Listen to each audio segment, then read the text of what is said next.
ጸጥታ በተሞላበት ሌሊት ድምፆች ዝም ብለው ዓለም በእንቅልፍ ሲያርፍ ሚስት ከመስኮቷ አጠገብ ተቀምጣ የባሏን መመለስ በጉጉት ትጠባበቅ ነበር። መመለሱን ብቻ ሳይሆን ከእርሱ ጋር ብቻ የሚያጣጥሙትን ያንን ሙቀት የተሞላበት ሌሊት ትጠብቅም ነበር።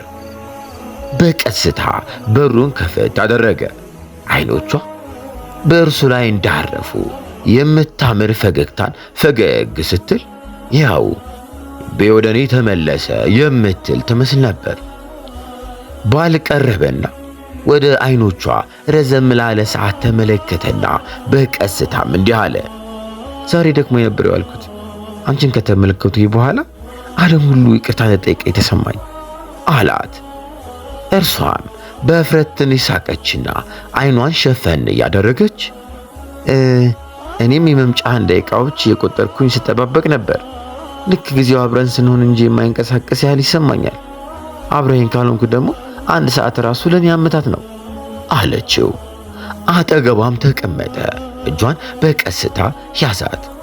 አያያዙ ልክ የሆነ ነገር ከእጇ አምልጦ እንዳይጠፋ በሰጋ ሰው ነበር የሚመስለው። ጠበቅ አድርጎም ያዛት። ከዛም እንዲህ አላት፣ እኔ ቆንጆ ታውቂያለሽ አይደል? ቤቴን ከአንቺ ውጭ እኮ አልወልደውም።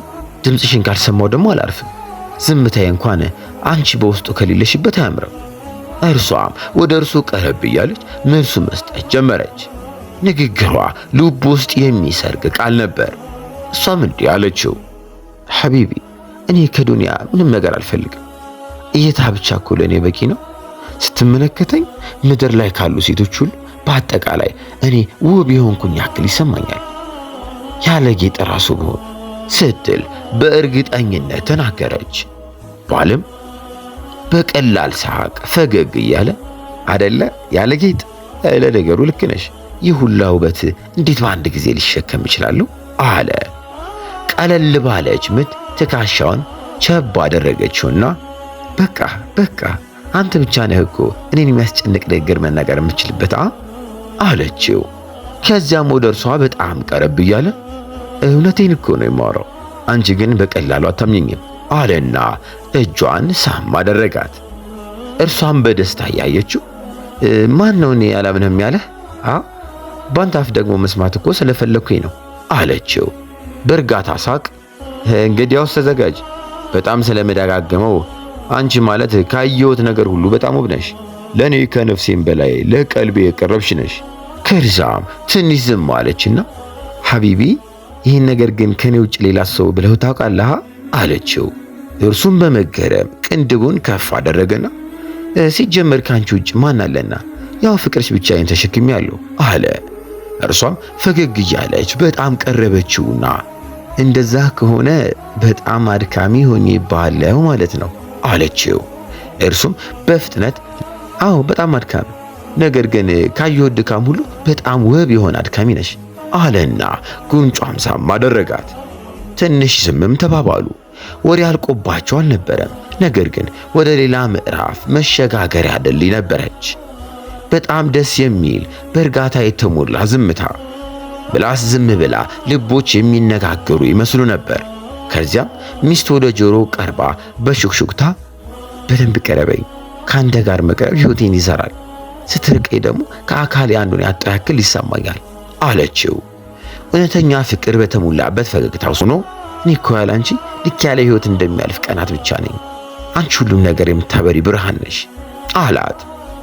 እቅፉ ላይ ጋደም ብላ ሰውን ሳይሆን ጨረቃን የታቀፈ ነበር የሚመስለው።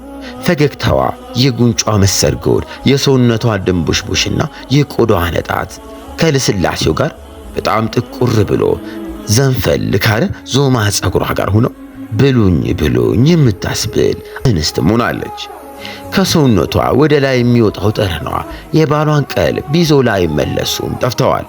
ከንፈሮቿ አነስ ብሎ ከቅላታቸው ጋር በጣም ልምድ ያለው ባለሙያ የቆረጠው ቀይ ሐብሐብ ይመስላል። ግመጡኝም ይላል። ባል ግን በምን ሰዓት ማድረግ እንዳለበትም ያውቅ ነበር። አይቸኩልም እንጂ ሁኔታዎችማ ወንድነቴን ይፈታተኑም ነበር። ጣቶቹን በፀጉሯ ሲያርመሰምሰው አይኖቿን ክድን በማድረግ ሌላ ዓለም ውስጥ ሄዳለች። ባልየው ጎበዝ ነው፣ በጣም ማራዳ፣ በዲኑ ጠንካራ፣ የማይወላዳ፣ የሱና አንበሳ፣ ሐዲሱን የሚያውቅ፣ ማድረግ ያለበትን ጠንቅቆ የሚያውቅ፣ ለራሱ የማይወደውን በሚስቱ አያደርግም፣ አይቸኩልም፣ የራሱን ስሜት ብቻም አያዳምጥም። ስሜቱ ጋል ሲል ረጋ እንዳረገው ባላንስም ያደርጋል። በአንዴ ተገላግሎትም አይሸነፍም። መደረግ ያለባቸውን ነገራቶች ሁላ በጥንቃቄም ያደርጋል። ሁሉንም የሰውነት ክፍሉን ያቀያየር ያሳትፋቸዋል። የቱን መሳሪያ በየትኛው ወቅትና ቦታ መጠቀም እንዳለበት ጠንቅቆም ያውቃል።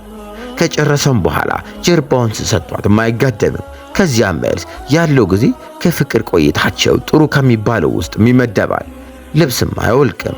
ልብሱ እሷ ናትና እቅፍ እንዳደረጋት እንቅልፋቸው ይዟቸው ይሄዳል። አሁን ነገሮች ጥሩ እየሄዱ ነው። ባልየው አስቀድሞ ዱዓውንም አደረገና ወደ ስራው ተመለሰ።